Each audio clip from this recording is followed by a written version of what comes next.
There's such a fine line, making money and losing money in the market. We want to teach you the concepts. You have to be okay with the type of trader that you are. We want to teach you the processes. This is what really gives the meat and potatoes to it. We're going to teach you how to. The bottom line is you want to make money trading. I can promise you that I can make you a better trader. Join T3 Live at the Boca Raton Hotel and Resort April 26th and 27th for an exclusive trading education event. Sign up now. Good morning, my name is Scott Redler, Chief Strategic Officer of T3Live.com. I'm going to give you a quick little Apple update because I just did the morning call and I was like, wait a second, I didn't have Apple in the morning call for the first time in months. You know what that means? There's not much opportunity. You know, I've been talking Apple, I've been trading Apple pretty much my entire career, and it's been pretty conducive to the upside. You know, that's something I've been accustomed to. And then recently, since September, when Apple peaked out, we turned it into a trade versus a swing hold. It's been just a huge move to the downside with some opportunities along the way, with a lot of things you could have learned if you had opinions. And now you fast forward to where we are. We're heading into earnings a week from now. So if you take a quick look at the chart of Apple, you will see, ever since this peak here at 700, it's been trapped in this downtrend for multiple months, all the way down to this final, double bottom here, just say at 419, or double pause. Okay, if you remember last time we came into earnings, okay, a lot of people are like, oh, well, it came from 700 down to here. I could just buy it. It's Apple. It should bounce. Boom, 64 points lower. If you had the equity into earnings, you definitely took a hit to the downside, and then it really never regrouped besides some small trades along the way. That's why we talk about taking an option strategy into earnings. Lo and behold, here we are. Lately, there's been not a lot of opportunity in Apple. The last tradable move we talked about was when it cleared this 435, gave us a nice call spread because at that point we were all excited that it was going to break the downtrend, get above the 50-day. It wound up being a nice tactical long, but then what did Apple do? It didn't show commitment here at the 50-day. It did not hold it. The same way after this move from just say the 516 area to the downtrend, it didn't hold and failed. Or to start the year, we had a nice trade in igniting bar, held 2 days, then failed. That's been the story of Apple ever since, the decline here, or the great decline. So coming into where we are now, I haven't really been trading a much. Every now and then I'll do a trade. There's a lot of other things going on. I would say we do have, a week to go. So if for some reason they try and take this for a little bit of a run into earnings to get it away from the lows, I think 437 could open the door for a move back, to the 50-day again, but I don't think it's that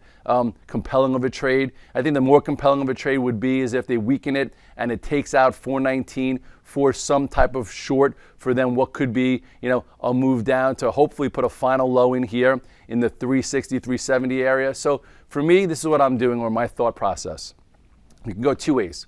I will, even though the chart action isn't saying it, if we're still around this 425 area coming into earnings, I will do another call spread, okay? But ready to throw it away if it fails, just in case Tim Cook does something different. If he finally comes out with a dividend that actually is greeted well by the street, a buyback, and maybe even some kind of stock split. But these are all speculational things, speculational if that's a word.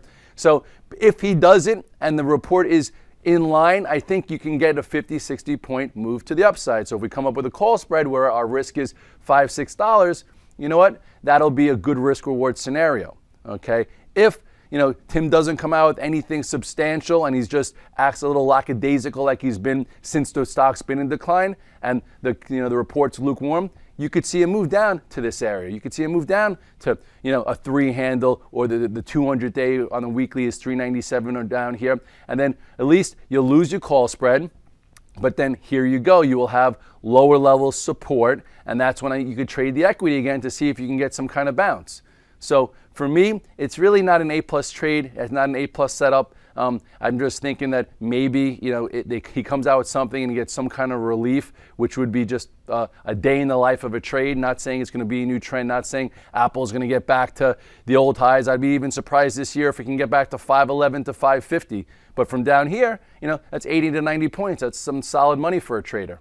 So what I would recommend, if you were a full-fledged Apple bull and you're out of the stock and you think they're going to run it into earnings, since the weeklies are next Friday and the earnings I think are Tuesday after the close, do half of your call spread now, and then do the other half if we happen to break 419 and go lower. or if we break above 437 and we go higher. So this way maybe you have half around here when it's kind of neutral, and then you put the other half. But if you're going to close your eyes and blindly go into the stock once again because you think it's Apple and it has to come back, we've been saying that doesn't have to happen. Since breaking, the 50-day here, at this was above 600, then breaking this trend line here around 640, and then breaking the 200-day here, and then not finding a friend. So overall, this isn't your same Apple. This isn't your same stock market. So at this point, I would continue to be prudent. Into earnings, I typically go where I trade it after hours. I usually do some kind of option strategy, and then I trade it the following week. So 2 ways to have some potential. If it breaks above or below before, those are your 2 areas, 419, 437. Otherwise, it's just, active scalping mess, which, a lot of people aren't having success with. And then again, into earnings, some kind of option strategy. If you want to do a put spread and you think it's going to go lower and you want to double dip and play the downside, and then potentially if it gets to that level, that's fine. It's just that, it's down so much off the highs that I think that, you might want to just disregard that trade. But I'm a little bit biased when it comes to Apple, especially when it's from 705 down to 420.